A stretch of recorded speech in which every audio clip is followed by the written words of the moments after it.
এমন রেসিপি এটা যেটা হাসব্যান্ড বাসায় থাকলে আমি তৈরি করে খেতে পারি না। যখনই হাসব্যান্ড বাসায় না থাকে তখনই আমি সুযোগ বুঝে এটা তৈরি করে খাই। আসসালামু আলাইকুম। ওয়েট আপু এবং ভাইয়েরা প্লিজ ভিডিওটা ছেড়ে যাবেন না। তো আজকে আমি আপনাদের সাথে দারুণ মজার একটা রেসিপি শেয়ার করব। এখনও যারা এই রেসিপিটি তৈরি করে খাননি আমি বলব একবার হলেও তৈরি করে খাবেন। আমি কথা দিচ্ছি ভালো লাগবেই লাগবে।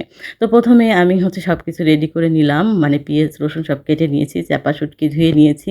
তারপরে কুমড়ো পাতাও আমি ধুয়ে নিয়েছি। আর ১ম এ চুলায় একটা প্যান বসিয়ে দিলাম। তারপর প্যানটা গরম হলে এখানে কিছুটা সরিষার তেল দিয়ে দিয়েছি। তারপরে এখানে আস্ত কয়েকটা শুকনো মরিচ দিয়ে দিলাম আর দিয়ে দিলাম পেঁয়াজ। পেঁয়াজটা কিন্তু একটু বেশি ব্যবহার করতে হবে, তাহলে খেতে বেশি মজা হবে।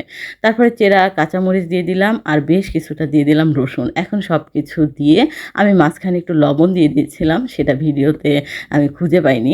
তো যাই হোক, তারপর গুঁড়ো মসলা মানে হলুদ গুঁড়ো, ধনিয়া গুঁড়ো আর শুকনো মরিচ গুঁড়ো। যত ঝাল হবে খেতে কিন্তু ততটাই মজা হবে। তো দিয়ে সামান্য পানি দিয়ে এবার এটাকে আমি খুব ভালোভাবে কষিয়ে নিব। আপনারা কি আইডিয়া করতে পারছেন আমি কি রান্না করব? তো শেষ পর্যন্ত দেখুন, আশা রাখছি ভালো লাগবে। তো যাই হোক, এরপর আমি চাপা শুটকি দিয়ে দিলাম, ধুয়ে রাখা চাপা শুটকি। আর চাপা শুটকি তো বেশ নরম একটা শুটকি। তো দেওয়া মাত্রই কিন্তু এটা গলে যায়। তো দিয়ে এবার এটাকে আমি খুব ভালোভাবে কষিয়ে নিব। আর যেহেতু আমি মাটির কড়াইয়ে রান্না করছি, রান্নাটা কিন্তু অসম্ভব মজা হয়েছিল। আর আমি আমার হাসব্যান্ড বাসায় থাকলে আমি এই রান্নাটা কোনোভাবেই করতে পারি না। সে এটার গন্ধই নিতে পারে না। তো যাই হোক, সে যেহেতু বাসায় নাই তাই সুযোগ বুঝে আমি এই রান্নাটা করছি। তো আমার একদম চাপা শুটকি ভুনা হয়ে গেছে।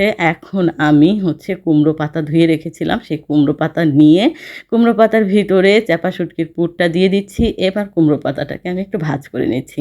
আপনারা এতক্ষণে নিশ্চয়ই বুঝে গেছেন আমি কুমড়ো পাতায় চাপা পুলি তৈরি করছি। এটা তো ময়মনসিংহের বিখ্যাত খাবার। আপনারা সবাই জানেন। কে, কে খেয়েছেন অবশ্যই কমেন্ট করে জানাবেন। আর এটা খেতে যে কত মজা, যারা খেয়েছেন তারা তো জানেনই। তো এরপর আমি প্যানের মধ্যে আরেকটু সরিষার তেল দিয়ে দিলাম। তারপর সবগুলো পুলি আমি তৈরি করে নিয়েছি। এখন আমি প্যানের মধ্যে দিয়ে দিচ্ছি। আর দেখেন আমার তেলটা অনেক বেশি কিন্তু গরম হয়ে গেছে। তো দিয়ে আমি মাটির ঢাকনা দিয়ে এটা ঢেকে দিব। যেহেতু মাটির কড়াই, এর জন্য এটা কিন্তু খুব সুন্দরভাবে সিদ্ধ হয়ে যাবে। তো এখন আমি ২ মিনিট পর এটা উল্টিয়ে দিব। তো যাই হোক, আমার চুলার তাপটা কমানোই ছিল, কিন্তু মাঝখানে কড়াইটা যেহেতু একটু বেশি গরম হয়ে গেছে, এর জন্য ১ম এ একটু পোড়া, পোড়া হয়ে গেছে। কিন্তু ভিতরে কিন্তু একটুও পোড়েনি। তো এটা আমি উল্টিয়ে দিলাম, দিয়ে আবারও ঢাকনা দিলাম। এভাবে আমি ২-৩ বার ঢাকনা দিয়ে, দিয়ে এটা একদম সিদ্ধ হয়ে আসা পর্যন্ত রান্না করে নিয়েছিলাম। আর এই তো আমি নামিয়ে নিয়েছি। আর দেখতে পাচ্ছেন এটা কতটা লোভনীয় হয়েছে। আর আমি কিন্তু ভাত নিয়ে বসে পড়েছি। তো এই ছিল আজকে আমার ভিডিও। রেসিপিটা কেমন লাগলো অবশ্যই কমেন্ট করে জানাবেন। আর যারা খাননি আমি বলব একবার হলেও ট্রাই করবেন। আজকে এ পর্যন্তই। সবাই ভালো থাকবেন, আমার জন্য দোয়া রাখবেন। আল্লাহ হাফেজ।